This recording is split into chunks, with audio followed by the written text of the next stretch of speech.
अंती समयाचा करणे विचार विचिता सादर घटिका मंगल हे रोहे कन्या पुत्रानी राहिला लौकिक अंतरपाट तुका म्हणे देवा अंतर डोळी अंधारी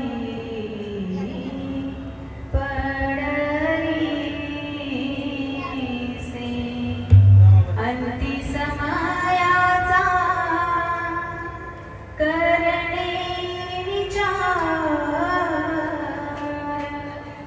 विचिता सादर घटिका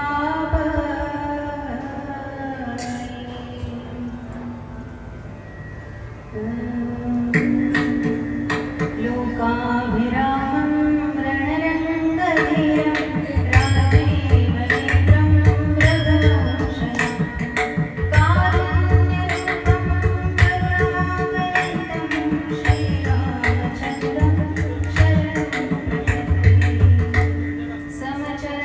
समचरणसरोजं सान्द्रहिलामुदाभं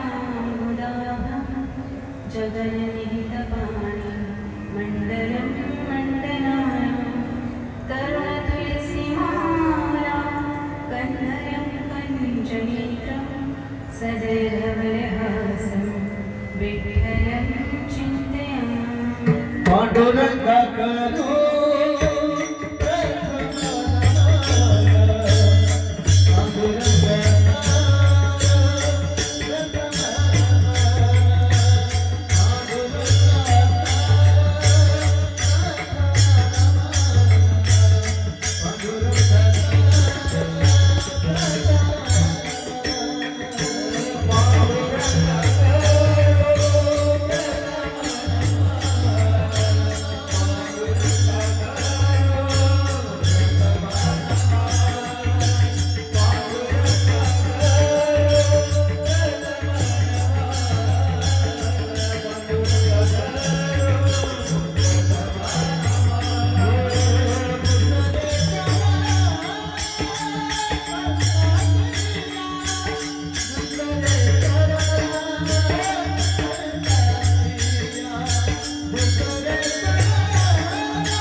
मस्तक हे पायावर या वारकरी संतांच्या सेवेलागी सेवक झालो तुमच्या लागलो निजचरणा ऐसी याचा पदर धरा जेणे देव येईल घरा जेणे देव येईल घरा ऐसे पदराचे धनी सावधान ऐसे काय ते विचारा आले हो संसारा सकळ अंती समयाचा करणे विचार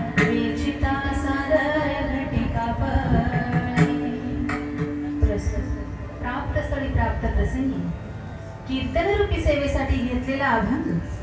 समाजाला लागलेला क्षयरोग ज्या धन्वंतरीने दूर केला, समाजातील अज्ञानरूपी अंधकार नष्ट करण्यासाठी संतांच्या ग्रहमेळ्यात उदयाला आलेला ज्ञान सूर्य अशी ज्यांची ख्याती, ज्यांच्या अभंगामध्ये परतत्व स्पर्श पराकोटीचा रंग अगदी ठासून भरलेला आहे, ज्यांनी माऊली ज्ञानोबरायांना अगदीच पितृस्थानी बसवलं. आणि एवढंच नाही तर हिंदवी स्वराज्याची स्थापना करणारे माझे छत्रपती शिवराय यांना वेळोवेळी उपदेश आणि मार्गदर्शन करणारे जगद्वंत जगद्गुरु महाराष्ट्र भूषण, 5व्या वेदाचे निर्माते, सदेह वैकुंठ गमन करणारे देहूगावचे संत शिरोमणी संत तुकाराम महाराज यांचा हा 4 चरणांचा अभंग असून अंतिम क्षणाचा विचार करून भगवंताचं चिंतन करून आत्मिक प्रगती साधण्यासाठी तुकाराम महाराज या अभंगाद्वारे मानवाला सावध करत आहेत. विठ्ठल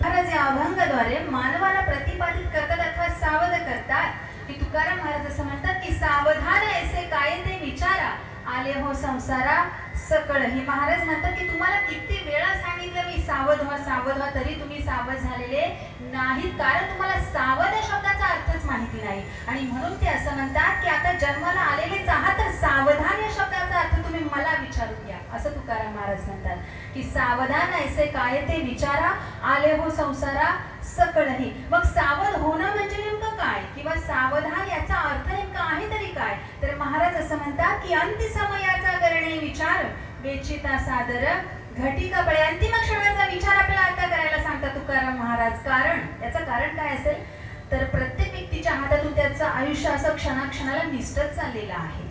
सध्या तरी बघा असं क्षणाक्षणाला आयुष्य निष्ठत चाललेलं आहे. म्हणून तुकाराम महाराज आपल्याला अंती समयाचा करणे विचार असं सुचवतात या ठिकाणी. कारण ते म्हणतात की अंतिम क्षणी तुम्हाला साथ देणारा फक्त आणि फक्त भगवंतच असेल. आप्त स्वकीय नातेवाईक कोणीही तुमच्यासाठी मंगळ नाही, तसं तुकाराम महाराज म्हणतात. मंगळ हे नव्हे कन्यापुत्राधिक राहिला लौकिक अंतरपाट. बघा महाराज काय म्हणतात की आप्त स्वकीय नातेवाईक सगळे सोयरे तुमच्यासाठी मंगळ नाहीत, शेवटच्या क्षणापर्यंत ते तुम्हाला साथ देणार नाहीत, परंतु तुम्ही त्या मायेमध्ये गुरफटलेले आहात आणि ज्याला आठवायचं आहे त्याला तुम्ही विसरलेले आहात. अर्थातच तो कोण तर भगवंत, भगवान परमात्मा पांडुरंग. आणि म्हणून ते म्हणतात मंगळ हे नव्हे कन्यापुत्राधिक राहिला लौकिक अंतरपाट. लौकिक अंतरपाट कोणामध्ये आहे, खऱ्या अर्थाने मायेचा पडदा आड आलेला आहे. जीव आणि परमात्मा यांच्यामध्ये जो अंतरपाट आहे लौकिक, त्याच्यामुळे खऱ्या अर्थाने भगवंत आपल्यापासून दुरावलेला आहे. तुका म्हणे देव अंतरला दुरी डोळी अंधारी पडली से. तुकाराम महाराज म्हणतात की मानवा खऱ्या अर्थाने मायेच्या जाळ्यामध्ये तू अडकलेला आहेस आणि त्याच्यामुळे ज्याचं तुला स्मरण करायचं त्याचं तुला विस्मरण झालेलं आहे आणि तो देव तुझ्यापासून दुरावलेला आहे. आणि त्याच्यामुळेच खऱ्या अर्थाने तुझ्या डोळ्यावरती एक धुसरपणा, एक काजळी आलेली आहे, असा या अभंगाचा सरळ भावार्थ आहे. विठ्ठल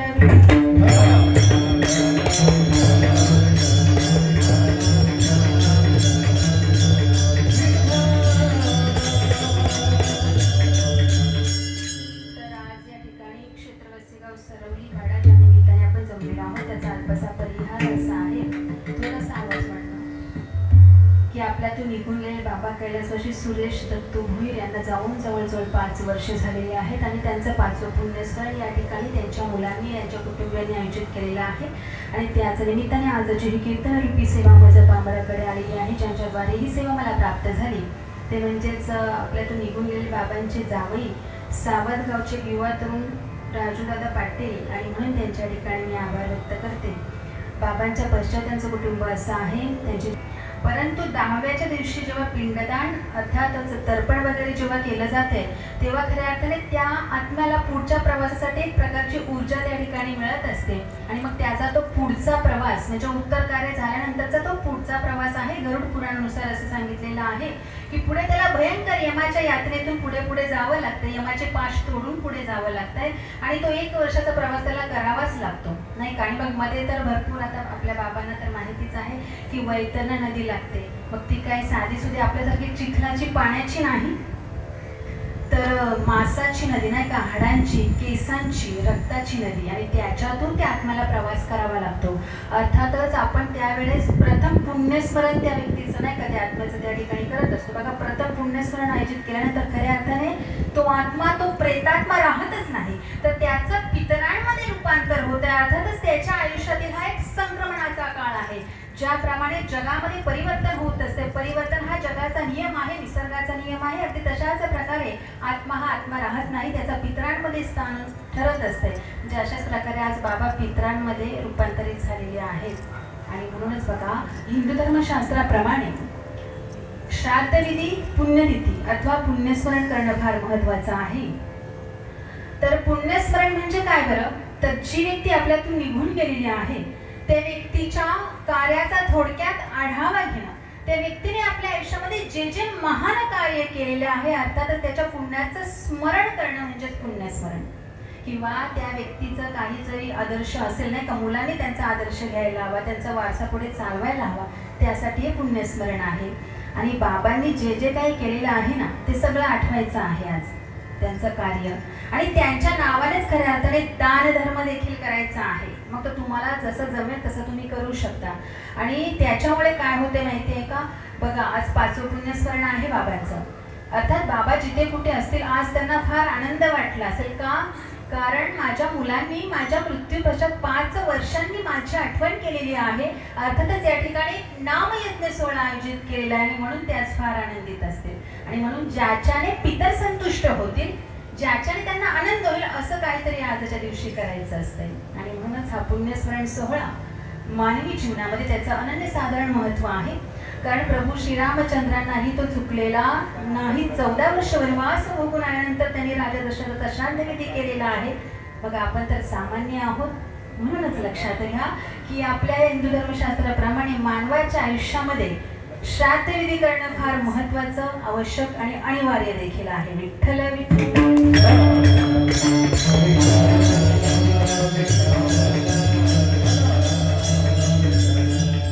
बाबांविषयी सांगायचं झालं तर अत्यंत साधा, सरळ, प्रेमळ स्वभाव नाही का, आणि खूप कष्ट केलेले आहेत त्यांनी. त्यांची इच्छा होती चांगलं घर बांधण्याचं, त्यांचं एक स्वप्न होतं आणि त्यांचं ते स्वप्न पूर्ण झालं, परंतु बाबा राहिलेले नाहीत. आज त्यांच्या मुली नाही का, किती सुंदर अशी ही कलाकृती आहे घराची बघा.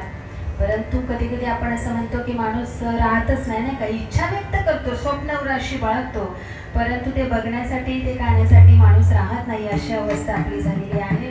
कारण बघा, जरीही आपली इच्छा असली तरी शेवटी भगवंताच्या हातामध्ये सगळं आहे. त्याला वाटेल याला उचलायचं तो उचलणारच, कारण आयुष्याचे सगळे धागेदोरे त्याच्या हातामध्ये आहेत. आपण एक कटपुतळी बाहुली आहोत. तो जसा नाचतो तसं नाचवायचं आहे आपल्याला. खऱ्या अर्थाने सांगायचं झालं तर आपण एक कलाकार आहोत या पृथ्वीतलावर. त्याने एक भूमिका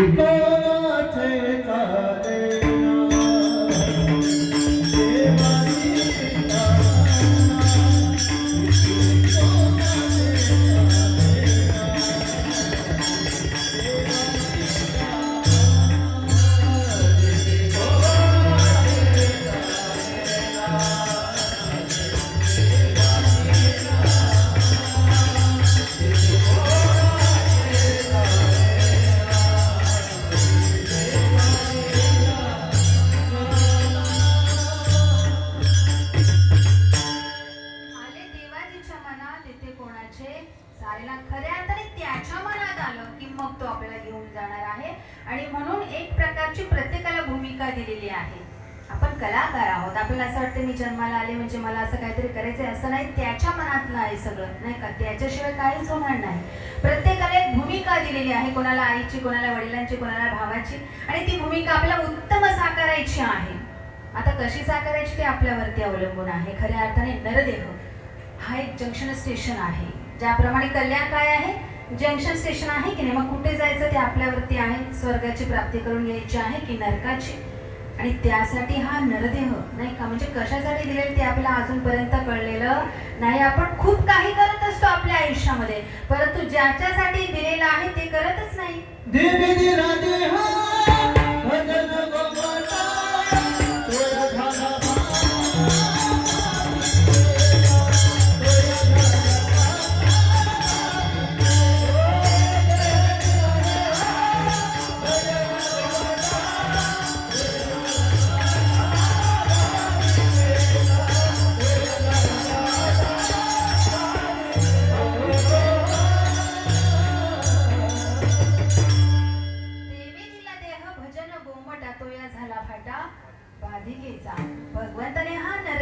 आपल्याला भगवंताचं नामस्मरण करण्यासाठी दिलेलं आहे, परंतु आपण ते विसरलो की नाही. खऱ्या अर्थाने ज्याच्यासाठी दिलेलं आहे ते आपण करत नाही. सगळं काही करत असतो, परंतु ज्याला आठवायचे त्याला आपण विसरलेलो आहोत. आणि म्हणून हा नरदेह आहे तरी कसा भगवंतांनी सुंदर वर्णन केलेलं आहे गीतेमध्ये की दुर्लभम मनुष्य देह देनाम अक्षण भंगुरात त्रापी दुर्लभम म्हणणे वैकुंठी. प्रियदर्शन मानवा तुला उत्तम असा नरदेह प्राप्त झालेला आहे, परंतु तो दुर्लभ नाही तर अति दुर्लभ आहे. आणि म्हणून तू त्याचं काहीतरी करून घे ना, सार्थक हित कल्याण स्वहित आत्महित.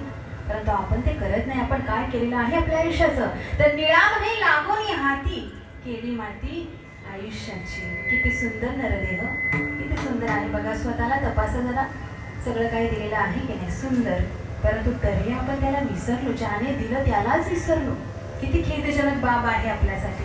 आणि म्हणून बघा, हा जो भगवंत आहे ना, त्याला प्रत्येक क्षणाक्षणाला आपल्याला आठवायचं आहे. कारण नरदेह त्याने उसना दिलेला आहे आपल्याला. आणि तो इतका मौल्यवान आहे की मेरुतुल्य पृथ्वी तिथले सुवर्ण मिळे एक क्षण. नरदेह तुकाराम महाराज म्हणतात की किती अगदी मौल्यवान नरदेह तुम्हाला प्राप्त झालेला आहे. आयुष्य नरदेह क्षण न मिळे देता कोटी सुवर्ण ते मैं नाशिले संपूर्ण आपुले आपण नाडिले. नाथरायांनी सुंदर वर्णन केलेलं आहे की सुंदर असा नरदेह तुम्हाला प्राप्त होऊ नये, तुम्ही स्वतःचाच त्या ठिकाणी घात केलेला आहे. का तर तुम्ही भगवंताला विसरलेले आहात. विठ्ठल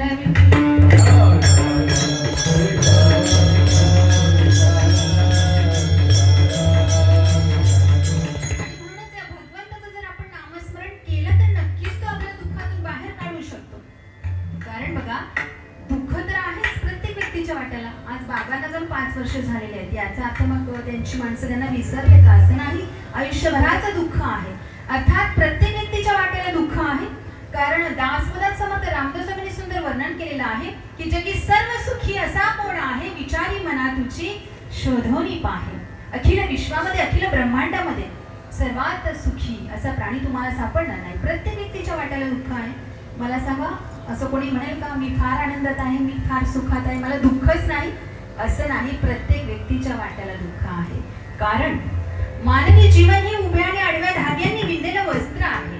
काय आहे ते? वस्त्र आहे. वस्त्र उभ्या आणि आडव्या धाग्यांनी विणलेलं हे मानवी शरीर वस्त्र आहे. आणि या वस्त्राचं वर्णन कवी गदी माडगुळकरांनी किती सुंदर केलेलं आहे बघा. गायन करताना ऐकून घ्यायचं. एक धागा सुखाचा, 100 धागे दुःखाचे. जर तारी हे वस्त्र माणसा तुझ्या आयुष्याचे. एक धागा सुखाचा. आपल्या जीवनामध्ये कसं आहे आपलं आयुष्य? तुकाराम महाराज म्हणतात की सुख पाहता जवा पडे दुःख पर्वता. एवढे मानवा, तुझ्या आयुष्यामध्ये सुख जवा इतकं आहे, बाकी सगळे डोंगर कशाचे आहेत? दुःखाचे रचलेले आहेत. सुखाचा विचार नाही.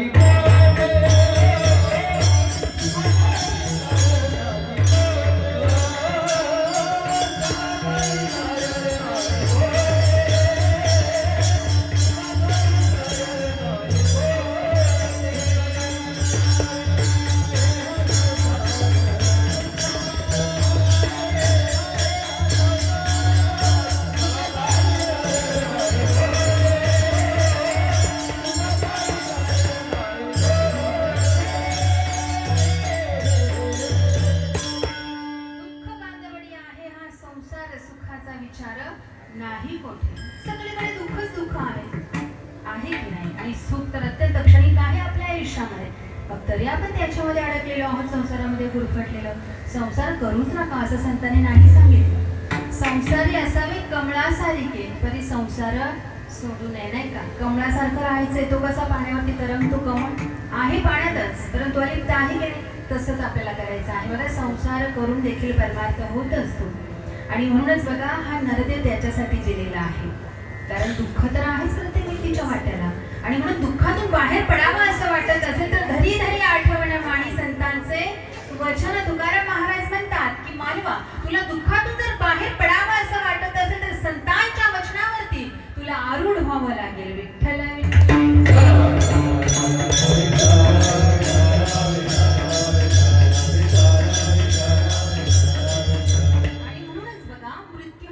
बसलेला आहे तो प्रत्येकाला घेऊन जाणार आहे, यात तर मात्र शंका नाही. कारण मोठे मोठे गेले शोध नाही लागला. सर्वात मोठं आयुष्य ज्यांचं होतं त्यांनाही कुठे थांबता आलं का ताई? तुम्ही मला सांगा बरं, कोणाकोणाचं सर्वात मोठं आयुष्य होतं?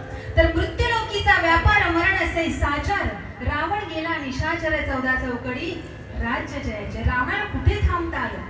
आणि तुम्हाला तर इतिहास माहितीच आहे, रावण कसा होता. प्रतिभा संपन्न, सामर्थ्यशाली, 33 कोटी देव बंदीखान्यात टाकले होते. काय काय केलं होतं त्याने, आणि त्यालाही थांबता आलं नाही. ब्रह्मवेत्ता होता रावण, ब्रह्मवेत्ता, तरीही थांबता आलं नाही. त्यानंतर साक्षात जगन्माता सीता ज्याची सून, अखिल ब्रह्मांड नाही प्रभू श्रीराम ज्याचा पुत्र, आणि स्वर्गातील इंद्रदेव ज्याचा परममित्र असा कोण? राजा दशरथ. थांबता आलं का? किती मोठा वशिला होता, 3 व्यक्ती जवळच्या होत्या, तरी थांबता आलं नाही. 99 सहस्र वर्षाचे आयुष्य राजा दशरथाचे, सत्ता प्रमाण आयुष्याचे तोही गेला मरुनिया. राजा दशरथालाही जावं लागलं. आणि ज्याचं सर्वात मोठं आयुष्य होतं असा कोण? तर 1 अर्बुद 60 कोटी पहा, 9 लक्ष आणि सहस्रदहा, 7 शते 3 मास पहा आयुष्य हिरण्यकश्यपास. त्याचे सरताचे आयुष्य मृत्यू आला असे, तयास दैत्यराज हिरण्यकश्यपूचं सर्वात मोठं आयुष्य होतं, परंतु त्यालाही थांबता आलं नाही. बघा, आपण तर सामान्य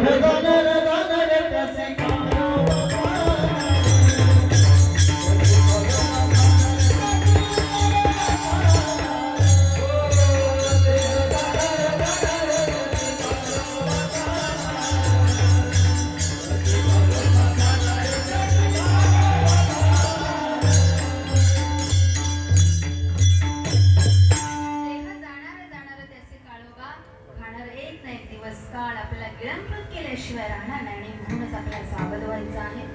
कारण तुम्हाला सांगू का, या जन्माच्या गर्भवासाच्या यातना सोप्या नाहीत, अत्यंत कठीण, वेदनादायी आणि भयानक आहेत त्या. आणि म्हणून त्या पुन्हा नको, म्हणजे परत परत जन्माला यायचंच नाही. जन्ममृत्यूची रहाटी आपल्याला चुकवायची आहे. कारण त्या गर्भवासाच्या यातना कशा आहेत? भयानक आहेत. आणि जर त्या चुकवायच्या असतील तर तुम्हाला नेमकं काय करावं लागेल याचं वर्णन नाथरांनी त्यांच्या हरिपाठात सुंदर केलेलं आहे.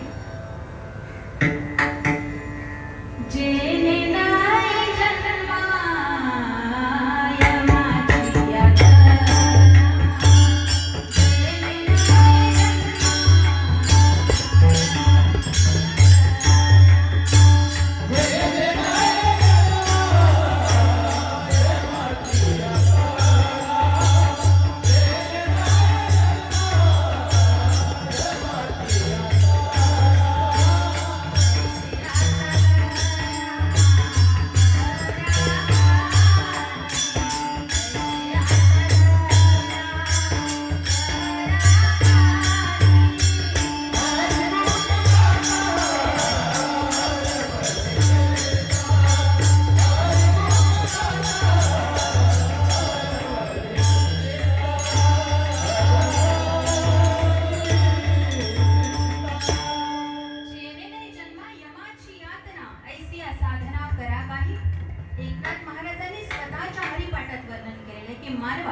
तुला जर गर्भवासाच्या यातना नको आहे किंवा याच्यातून बाहेर पडायचं आहे तर तुला काहीतरी साधन, काहीतरी तपश्चर्या, नामस्मरण करावं लागेल भगवंताचं, तरच तुझी याच्यातून सुटका होईल. आणि म्हणून आपल्याला या ठिकाणी संत सावध करतात की नाही. बघा, मानवाला कुठे कुठे सावध केलं जाते बरं. आता तुकाराम महाराज समस्त मानव जातीला अभंगाद्वारे सावधानतेचा इशारा देतात की मानवा तू सावध हो. मग कुठे कुठे आपल्याला सावध केलं जाते महिला वर्ग? सांगा जरा, विचार करा.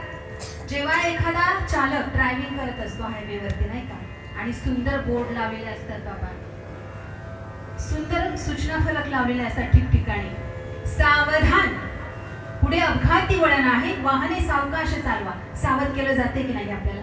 किती सुंदर सूचना फलक असतात ठिकठिकाणी आणि वेगवेगळ्या प्रकारचे. मग जर चालक त्या ठिकाणी सावध झाला, त्या सूचनांचं जर पालन केलं, तो सावध झाला, तर त्याला ज्या ठिकाणी जायचं त्या ठिकाणी तो सुखरूप पोहोचतो की नाही? अर्थातच चालकाला सावध केलं जाते, कारण गाडी चालवणं म्हणजे सोपं नाही. मृत्यूला सामोरं जाणं, ड्रायव्हिंग करणं म्हणजे भरोसा नाही. आणि म्हणून तिथे आपल्याला सावध केलं जाते. त्यानंतर अजून कुठे सावध केले जाते आपल्याला? जेव्हा बोळ्यावरती चढतात कोण नवरा नवरी आणि भटजी सावध करतो ना आपल्याला, प्रत्येक मंगलाष्टकाच्या शेवटी सावधान हा शब्द उच्चारतो आणि मग त्या ठिकाणी खऱ्या अर्थाने आपल्याला सावध केलं जाते. तरी आपण सावध झालो नाहीत. धर्मावरती संकट आलं की तेही सावध केलं जातंय, तरी सावध झालो का आपण? धर्मासाठी एकाच दिवशी रस्त्यावरती येतो, पुन्हा तो उत्साह ओसरतो आपला. आपला भारत एक वैभवशाली महान राष्ट्र असून देखील आज लँड जिहाद आणि लव जिहाद या समस्यांना तो सामोरा जात आहे. बघा, इतका संपन्नशाली भारत राष्ट्र असून देखील आज कितीतरी समस्या भारतासमोर आवासून उभ्या आहेत. कितीतरी समस्या आहेत. त्यामध्ये महत्वाचं म्हणजे लव जिहाद. आज हिंदू मुलींना सावध केलं जातंय, सावध केलं जाते लव जिहाद पासून, तरी तिथे आपल्या मुली फसतात. याचाच अर्थ आपण बेसावध आहोत. लँड जिहाद कितीतरी मोठी समस्या आहे आज भारतासमोर, तरी आपण बेसावध आहोत. भ्रष्टाचार, व्याभिचार, बलात्कार, लोकसंख्या वाढ, कितीतरी समस्या आहेत, तरी आपण बेसावध आहोत की नाही? आणि म्हणूनच संत वारंवार उपदेश करतात, ते विनाकारण नाही. कारण अधपतन होते मानवाचं आणि त्यासाठी आपल्याला या ठिकाणी सावधच होऊन जायचं आहे. क्षणभंगुर